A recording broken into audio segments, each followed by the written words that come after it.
Hey, what's up, everyone? My name's Lionel. I'm your host for LT Productions. You are watching I Watch You Watch. We are covering Heart and Hustle Houston. This is season 1, episode 5. Thank you for joining me.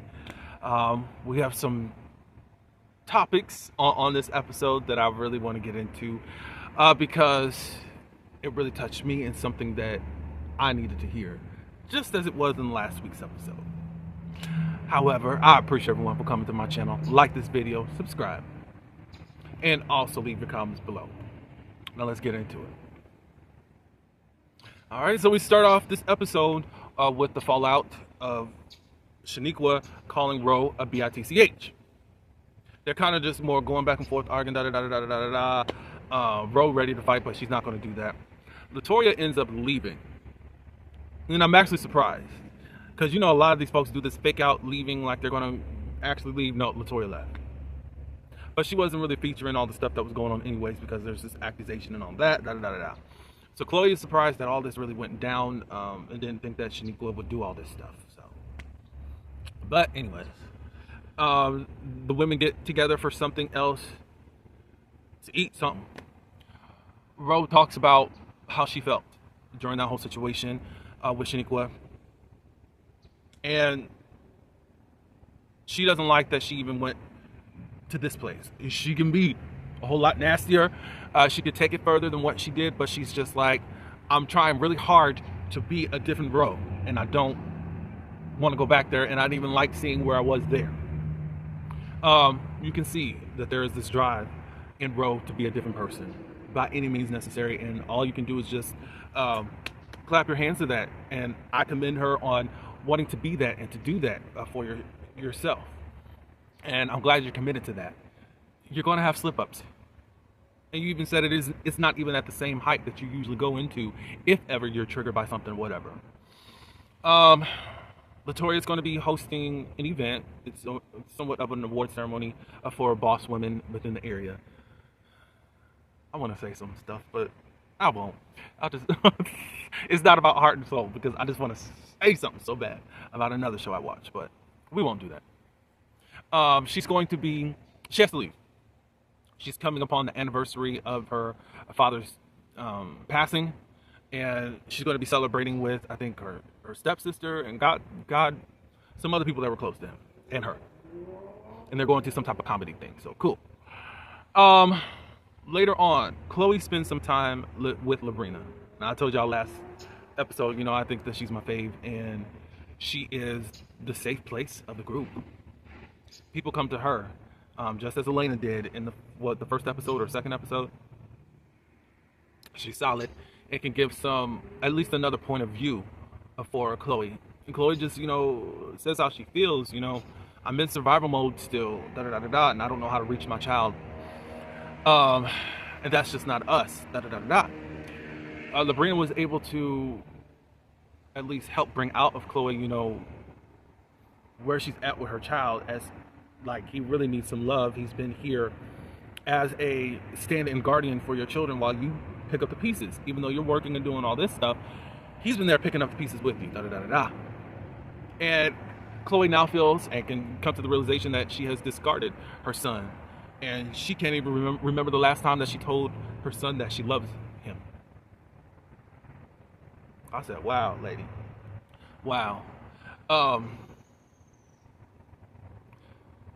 And, was there a scene? Because, Labrina, she was talking about her son. She, also, I forgot about that, but we can still stay here for a few seconds. But there's still some more love that needs to be given and shown to Nico, even in this time, and it's not what you may think or that you should be doing at this time, because you're trying to shake him up and be a man, as Jordan was instructing you to do. But that's probably not at this point where he needs to be. Life has kind of been suspended for this family for some years. Whenever her husband died, they just moved on.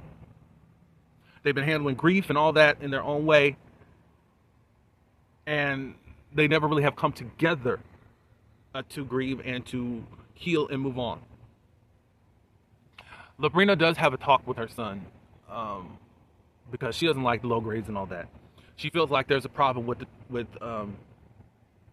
the transitioning from being at his father's house versus over there at their home. But she says, that can't last. We got to do something in regards to that. Now, I did listen to another review. It was Josiah TV, Really Be, and Giving You the Real Tea.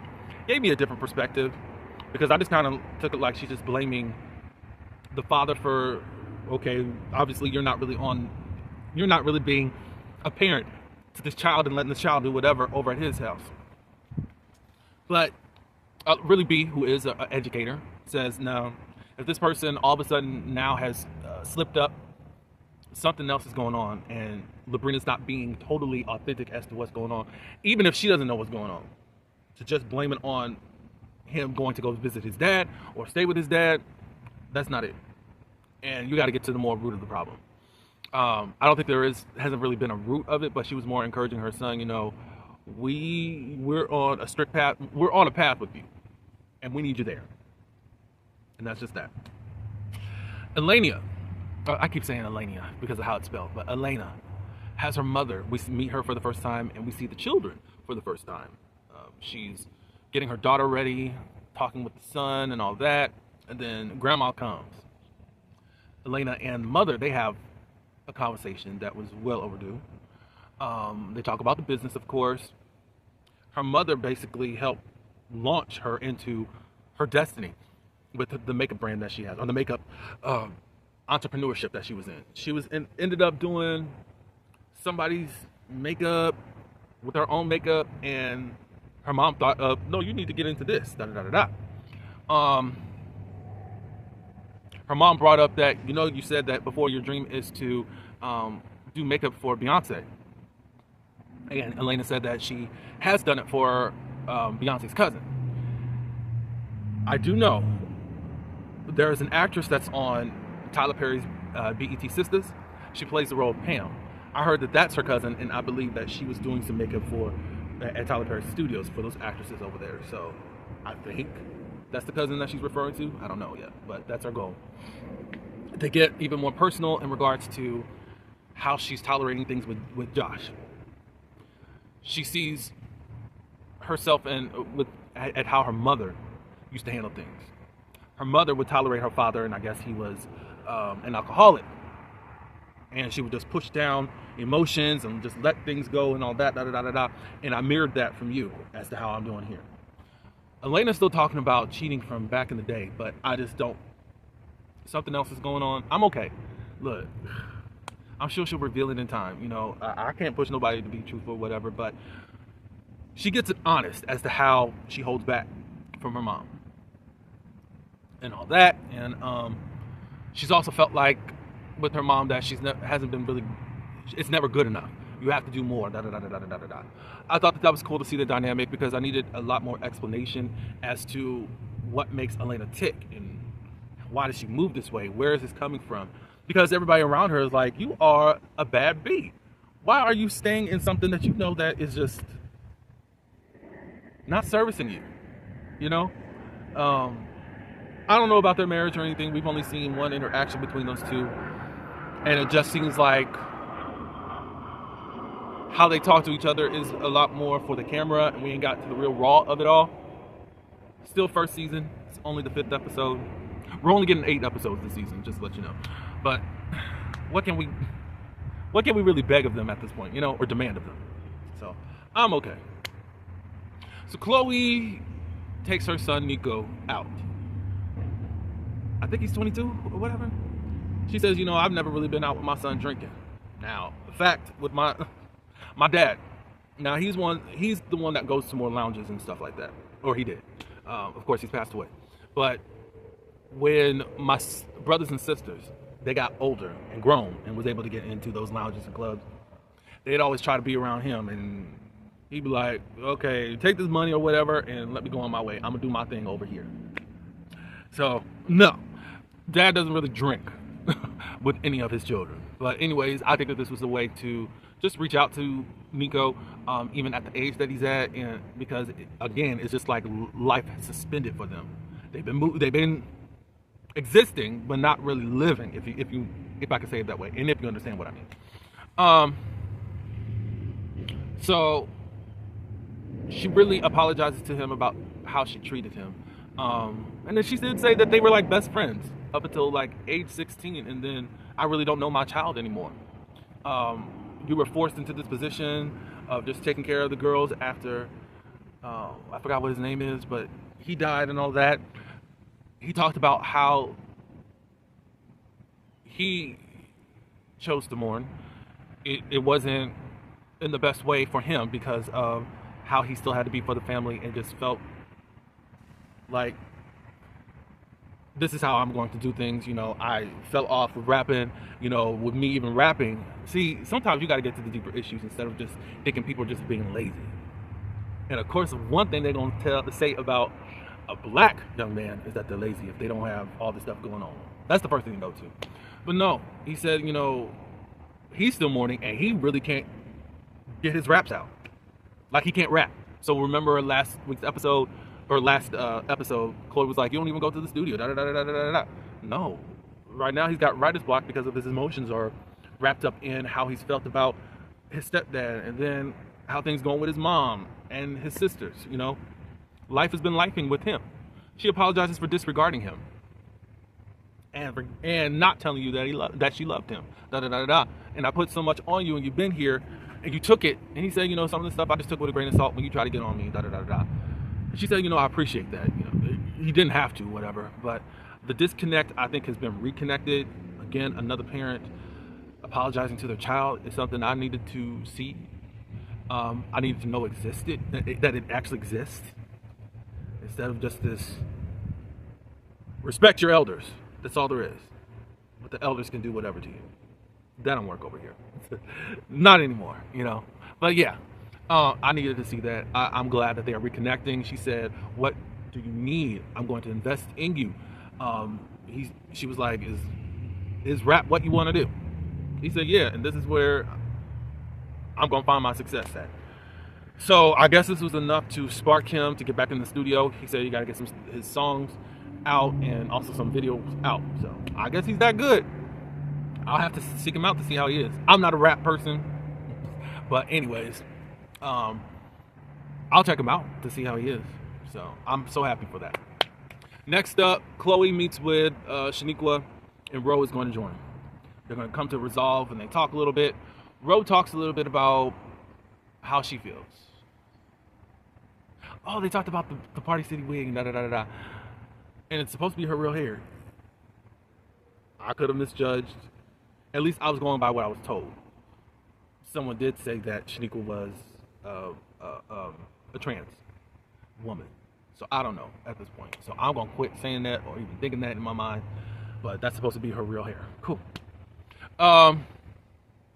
Rose says, the way that you were going at Latoya, it felt like bullying. And what I usually do is I bully the bullies. That's been my thing, and da da da da da. And that's why I came at you the way that you did, that I did, da da da da da. But for some reason, she's justifying calling Ro a bitch from just Ro calling her a weirdo. Anyways, they're wanting to know if there's a clean slate that they could go by. Ro is the type of person that she just doesn't trust very easily over the things that she has had to deal with in her life. That's just where she's at. Shaniqua at this point is trying to lighten the mode or whatever, and try to be friendly, and Ro's not there. I get her, look, the first impression is a lasting impression. She didn't trust you in the first place. Yeah, Shaniqua did say that she was like, I was a little bit off-putting. It was a little off-putting at how Ro was treating her in the beginning, because Ro was basically like, who are you and why are you here? What are you doing in this circle, And she's just standoffish. Chloe said that, that's just her personality, da da da da da. When she warms up to you, cool.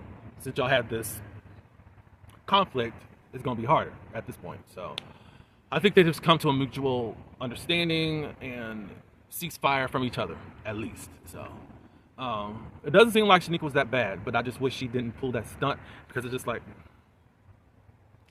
just come with something else if you're going to remain on the show. I forgot about the ceremony that Latoya had. She was honoring Elena. And I'm glad that they poured into her, because they do know that she's just kind of locked into herself a lot and doesn't express a lot. So I thought that that was a good thing. We saw a lot of other entrepreneurs and a lot of bosses there. I'm so tempted to say what I want to say, but I won't. I won't. Oh, I'm sorry for teasing y'all, but I want to say something so bad. But yeah, I love how the drama does not overwhelm the show, and we see a lot more building than tearing down. However, this is just episode 5 of season 1, and as seasons go on, the stakes get higher at how to keep a show going. So I'm liking what I'm seeing right now, but hey, we know how reality shows can go. It don't have to go there, but it can go that way. So we're gonna see. But yeah, good episode. Thank you, ladies, for being this vulnerable and open. Thank you for showing the good sides and the bad sides, and even where you are wanting to be better and not doing this fake talk. It's time out for all that. So y'all let me know in the comments what y'all thought of this episode. Like this video, subscribe. Until the next one, peace.